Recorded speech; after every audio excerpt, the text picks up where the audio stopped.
Hoje é dia 19 de setembro. Quem fala é Dan Cava, responsável pela área de gestão da TAG Investimentos, e esse é mais um podcast semanal.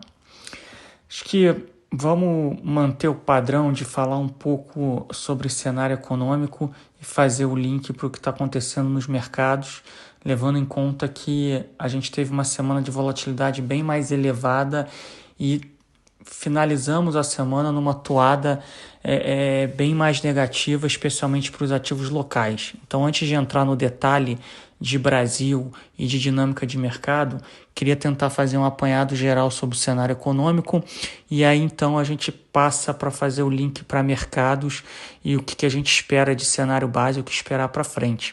Acho que ao longo das últimas 2-3 semanas a gente já vem falando que a gente está passando por um momento de menos volatilidade de cenário econômico, que é muito diferente do que a gente tem visto nos mercados, nos ativos de risco, onde nas últimas 2-3 semanas a gente viu um aumento da volatilidade e uma, na margem, deterioração do preço dos ativos. Acho que em termos de cenário econômico, por que a gente fala em menor volatilidade de cenário? Porque basicamente o nosso cenário base tem sido confirmado ou reforçado pelos dados econômicos, né? E qual é esse cenário base? Esse cenário base é de que a gente estava entrando na terceira fase do ciclo econômico. Lembrando que a primeira fase foi a parada brusca da economia, final de fevereiro até meados de abril. Depois a gente teve a segunda fase, que foi a fase da recuperação em V, ou pelo menos a sensação da recuperação em V, de meados de abril até o mês de agosto. E desde agosto, meados de agosto, a gente acredita, é a nossa visão, que a gente entrou na terceira fase desse ciclo, onde a recuperação ela vai se mostrar mais errática e heterogênea entre os setores da economia e entre as regiões do mundo. A gente gosta sempre de reforçar que não é uma fase necessariamente negativa, né? O que a gente vai precisar medir é o que o mercado precificou, o que estava no preço dos ativos financeiros, vis-à-vis o que vai estar se concretizando em termos de cenário. Então, tudo que a gente viu de dados econômicos ao longo das últimas 2 semanas corrobora essa nossa visão de que, de fato, desde meados de agosto, a gente está numa fase onde a recuperação mostra alguma acomodação, alguma perda de ritmo, e ela se mostra bastante heterogênea entre várias regiões do mundo e setores da economia. O que a gente teve de novidade essa semana que basicamente corroboraram essa visão? Acho que do lado de China, dados econômicos bastante positivos, né? Lembrando que a China foi o primeiro país e a Ásia foi a primeira região a lidar com a pandemia, então eles estão num ciclo econômico já um pouco mais avançado, né? E então os dados que a gente viu de produção industrial, vendas no varejo e afins mostram a continuidade dessa recuperação. Tá? Não quero entrar no mérito aqui da veracidade dos dados, de como eles trataram a pandemia. A gente precisa trabalhar com o que existe de dados oficiais. Os dados oficiais mostram a continuidade de uma recuperação, se não vigorosa, pelo menos saudável, da economia chinesa. Quando a gente passa para a economia, principalmente Estados Unidos e Europa, mas vamos focar um pouco aqui em Estados Unidos, a gente começa a ver sinais de acomodação, né? Acho que o principal dado da semana foram as vendas no varejo, que mostraram de fato números abaixo das expectativas, e o principal número, que é o Retail Control Group, que é o número que é utilizado para a previsão de PIB, ele mostrou estabilidade no mês de agosto e com algumas revisões baixistas do mês de julho. Então foi abaixo das expectativas, com estabilidade no mês de agosto e com revisões negativas, ou seja, baixistas do mês de julho. Então, de novo, não é que existe uma tendência, uma inversão de tendência, uma inversão de trajetória. Não é que a economia americana esteja num ponto de inflexão e que ela necessariamente agora vai deixar de mostrar uma recuperação, mas de fato uma acomodação já está acontecendo. E principalmente a gente corroborou esses números com evidências anedóticas e de segunda ordem, como, por exemplo, dados de gastos de cartão de crédito do JP Morgan.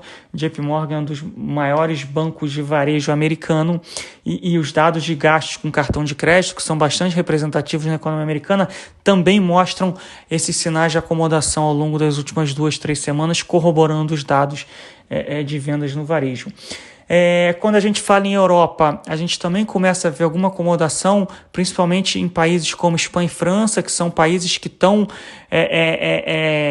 passando por uma segunda fase da pandemia. A gente fala um pouco disso já em breve. E, de novo, não é que exista uma tendência de reversão. Por enquanto que a gente vê uma acomodação da tendência do ritmo de recuperação que a gente vinha observando desde final de março, começo de abril. O cenário base, na nossa visão, continua sendo uma recuperação mais errática e mais heterogênea ao longo dos próximos meses. O que a gente viu acontecer ao longo dos últimos dias, principalmente na última semana, em termos dos riscos que nós estávamos monitorando, né? A gente estava monitorando alguns riscos específicos, né? O primeiro risco era a extensão do pacote fiscal americano, a aprovação de um novo pacote fiscal americano. 2, as eleições americanas e, um pouco em menor grau, eventuais segundas ondas do coronavírus, da pandemia, do ciclo de infecção.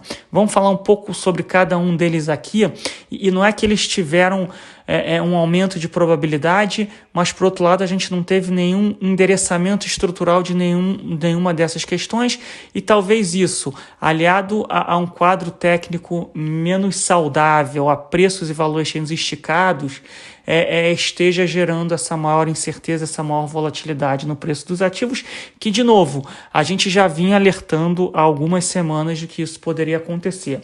Então, primeiro, o pacote fiscal americano é o primeiro desafio de curto prazo que a gente precisava observar e que a economia global precisava superar.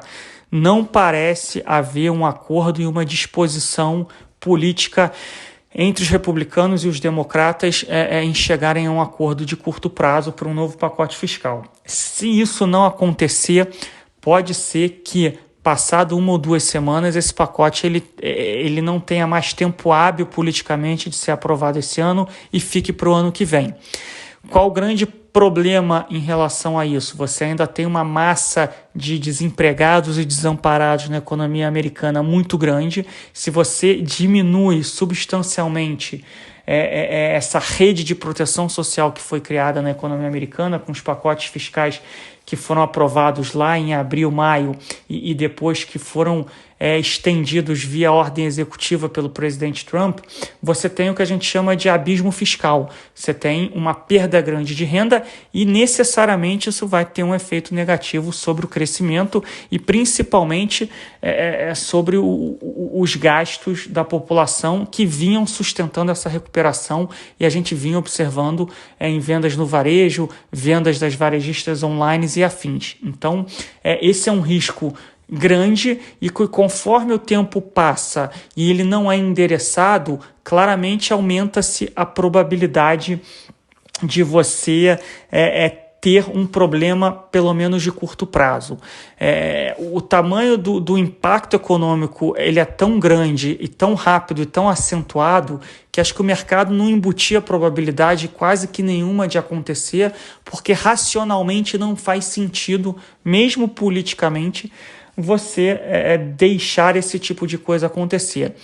Infelizmente, a polarização política, não só nos Estados Unidos como no mundo, mas principalmente nos Estados Unidos, às vésperas de uma eleição presidencial, é tão grande que parece não haver nenhum acordo de curto prazo que venha a resolver ou endereçar essa questão. Então, acho que esse é o primeiro grande obstáculo que os mercados vão ter que superar de curtíssimo prazo. Fazendo esse link para a eleição, continuamos num cenário de incerteza, as pesquisas eleitorais elas são indefinidas. Teve uma diminuição da margem do Biden, né? Na verdade, as pesquisas mostravam uma liderança relativamente confortável dos democratas e do Biden na corrida presidencial. A gente viu essa liderança ser reduzida nas últimas pesquisas. Biden mantém uma liderança sobre Trump, mas é uma liderança menor e talvez estatisticamente insignificante nesse momento. De novo, a importância da eleição, principalmente entre os setores da economia. As plataformas econômicas de Trump e de Biden são muito distintas em termos de plataforma econômica, e isso pode ter ou necessariamente vai ter implicações importantes para a dinâmica de determinados setores da economia e obviamente, consequentemente, vai ter um impacto sobre a performance desta ou daquela ação inserida neste ou naquele setor econômico. Ligado a esses dois assuntos, tanto de pacote fiscal como de eleição, a gente ontem recebeu a notícia da morte de um membro da Suprema Corte americana, na verdade um membro feminina, uma mais antiga membro da Suprema Corte americana e que com um papel muito importante na história da Suprema Corte, na história americana, por ser uma pessoa com viés liberal que lutou por causas liberais ao longo de todos os anos que esteve na Suprema Corte.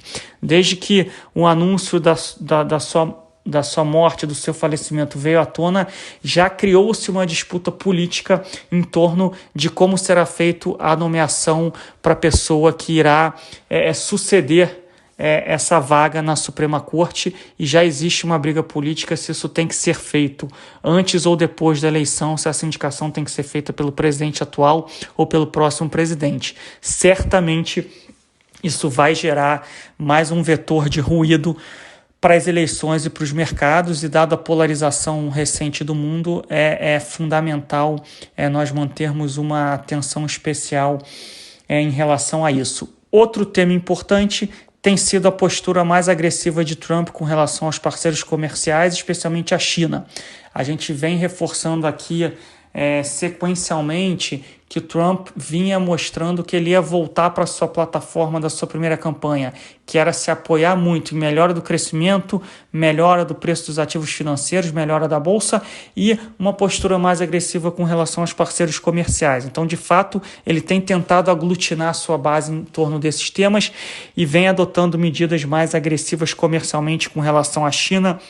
E a notícia que a gente teve na tarde de ontem é que os Estados Unidos viriam a proibir alguns aplicativos chineses, ou de origem chinesa, como o TikTok e o WeChat, de serem baixados a partir da semana que vem, e eventualmente deram um time frame aí até novembro para eventualmente banir esses aplicativos nos Estados Unidos.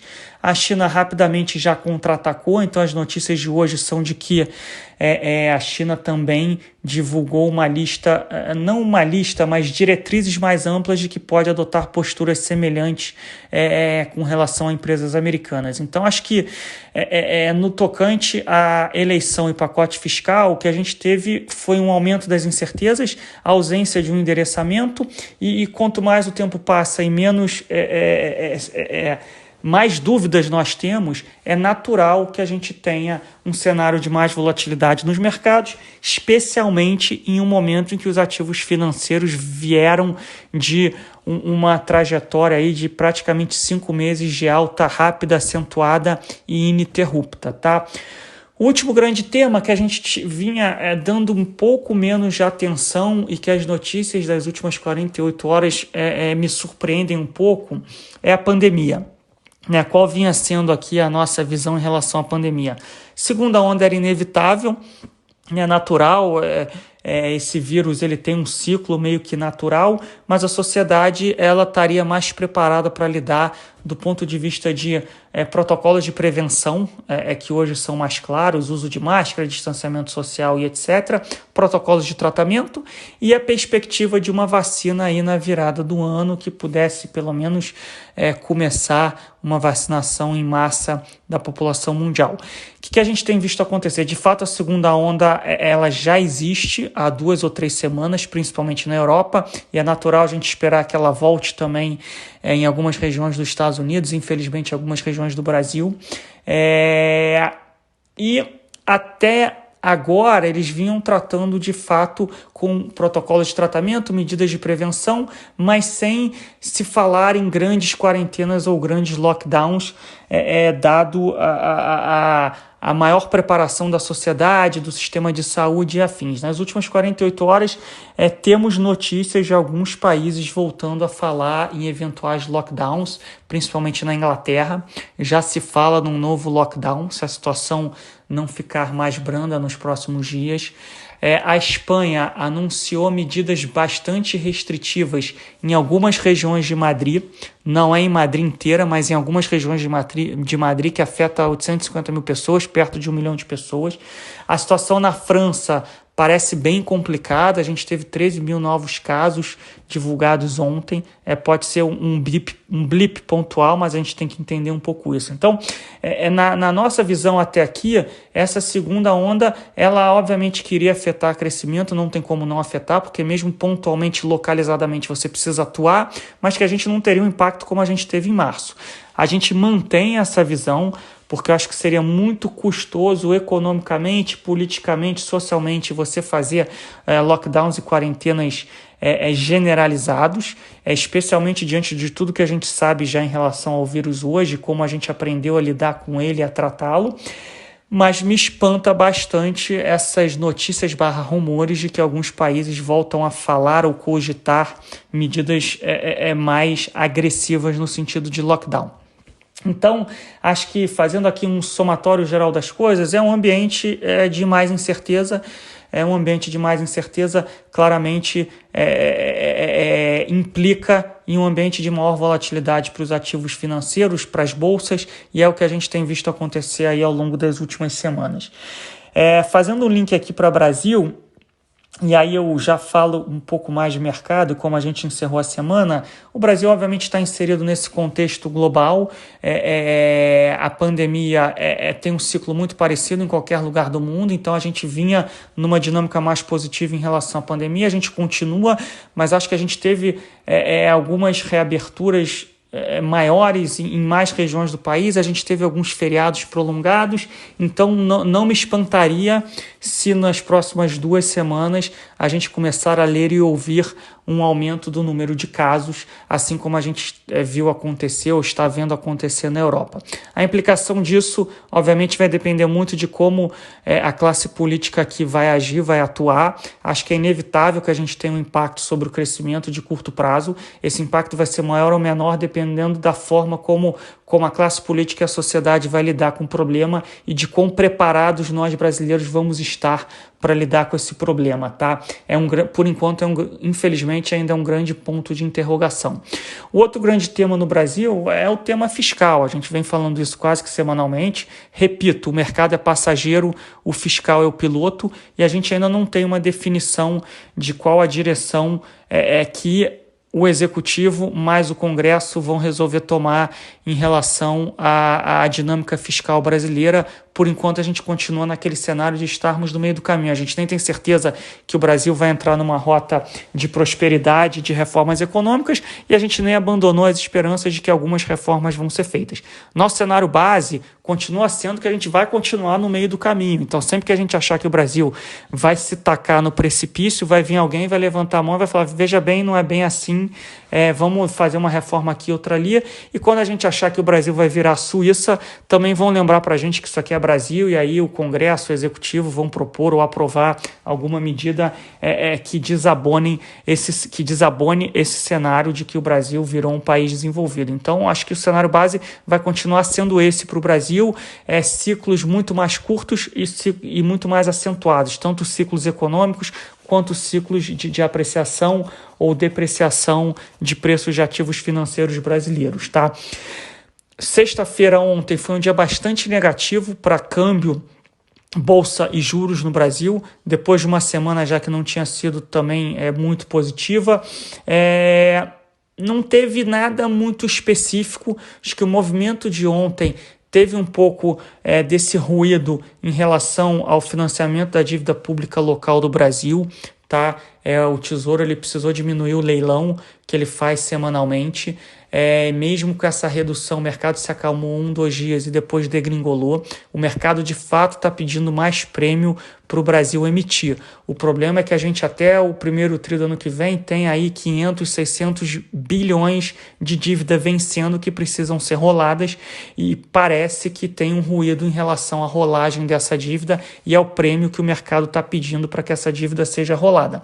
Lembrando que a taxa Selic está 2%, a curva de juros curto está 2%, quando a gente vai lá para o janeiro 30, janeiro 31, já está acima de 8%. É um patamar nominal baixo, mas quando a gente olha a inclinação da curva, é uma das maiores inclinações da curva que o Brasil já teve, mostrando que de fato o mercado vem pedindo mais prêmio para o Brasil, dado que a nossa situação fiscal e estrutural ainda está longe de poder ser comparada a um país desenvolvido, como eventualmente a taxa Selic, a taxa curta 2%, possa sugerir. Acho que teve um pouco desse ruído que juntou um pouco com o stop de posição. A gente vinha falando com os fundos multimercados, principalmente fundos multimercados macro, olhando posição, olhando cotas, e a nossa impressão é que o mercado de novo estava com uma posição técnica ruim, no sentido de que o mercado de novo tinha embarcado, entre aspas, no kit Brasil, ou seja, comprado em bolsa, aplicado em juros, vendido em dólar. De novo, não é uma posição mega consensual, nenhum fundo estava nessa posição de forma muito grande, mas parece que o mercado como um todo, na média, sempre é difícil generalizar, mas vamos falar aqui na média, estava com um call mais positivo para ativos do Brasil, especialmente vis-à-vis nível de preço com outros ativos fora do Brasil, e especialmente depois da decisão do Fed que a gente comentou há 2 semanas atrás, que deu a impressão que tinha sido uma decisão mais frouxa, mais doves, no sentido de que o mercado ia ficar mais positivo, com mais liquidez por mais tempo. Então, acabou que isso não aconteceu no cenário internacional. Você junta um cenário internacional um pouco mais volátil, com as incertezas locais, esse ruído de financiamento de dívida e um fiscal que a gente ainda não tem um endereçamento, acho que acabou dando um movimento técnico aí relevante ontem, na sexta-feira. De novo, difícil saber se foi um movimento de um dia, geralmente não acontece, não são movimentos de um dia, esses movimentos às vezes precisam de alguns dias ou algumas semanas para o mercado digerir esse tipo de stop, esse tipo de movimento. Mas acho que no geral é um pouco isso. Então, só para concluir, acho que eu já me estendi um pouco demais.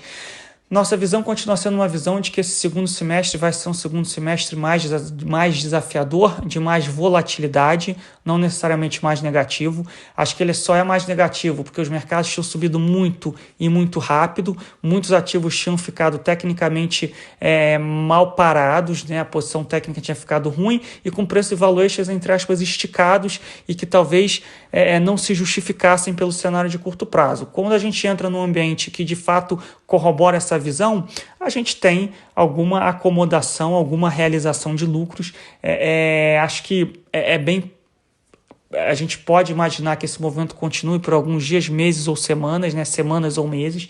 Não dá para descartar novas correções do mercado ao longo aí das próximas semanas, até que todos esses riscos que a gente vem monitorando tenham sido endereçados ou o mercado caia suficientemente a ponto de parecer atrativos para que mesmo diante desses riscos vale a pena você ter novas alocações. Então acho que o cenário base continua sendo um cenário de mais incerteza, mais volatilidade, eventuais correções adicionais, mas ainda não estamos tratando isso como uma mudança de tendência, uma mudança de cenário. Isso pode até acontecer, mas a gente ainda não está vendo isso como mudança estrutural de cenário. A gente está vendo isso como um movimento pontual, cíclico, que, de novo, dificilmente dura alguns dias, pode durar algumas semanas e pode durar alguns poucos meses. A gente vai continuar monitorando, mas a mensagem que a gente queria passar era um pouco essa. Agradeço mais uma vez a paciência